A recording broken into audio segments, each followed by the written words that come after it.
Top quality और consistent performance के लिए सिर्फ सिल्वर पंप। टॉप क्वालिटी और कंसिस्टेंट परफॉर्मेंस के लिए सिर्फ सिल्वर पंप, नाम याद रखना। कॉमेडियन कुणाल कामरा याने एकनाथ शिंदे यांचं नाव न घेता त्यांच्यावर केलेल्या कवितेनंतर आता बाळासाहेब भवन इथे पोलिसांची सुरक्षा वाढवण्यात आलेली आहे। मी सध्या मुंबईच्या मंत्रालयासमोर असणाऱ्या बाळासाहेब भवनाच्या बाहेर आहे आणि या ठिकाणी आपण पाहतोय की पोलिसांचा बंदोबस्त वाढवण्यात आलेला आहे। सुरक्षेच्या दृष्टीने हा बंदोबस्त वाढवण्यात आल्याची प्राथमिक माहिती मिळते। या ठिकाणी शिवसेना आंदोलन करण्यात होती, पण हे आंदोलन कुठेतरी स्थगित झाल्याची सुद्धा आता प्राथमिक माहिती मिळू लागलेली आहे। सगळ्यात महत्त्वाचं म्हणजे कुठचीही अप्रिय घटना घडू नये याची देखील दखल पोलिसांकडून पावलोपावली घेतली जाते।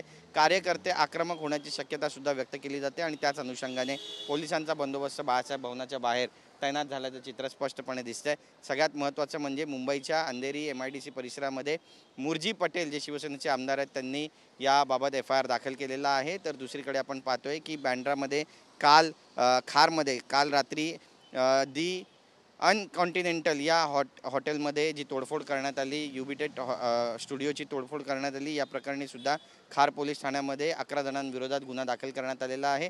प्रकरण गंभीर आहे आणि हेच कारण आहे की आता पोलिसांकडून पावलोपावली दखल घेतली जाते आणि त्याच अनुषंगाने बाळासाहेब भवनाच्या बाहेर सुद्धा आता पोलिसांचा बंदोबस्त वाढवण्यात आला आहे। कॅमेरा पर्सन योगेश गुरवसह गिरीश गायकवाड, TV9 मराठी, मुंबई।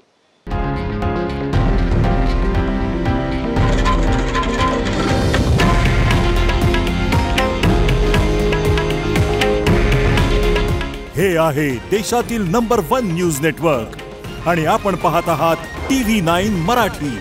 काळजी तुमची, हित महाराष्ट्राचं।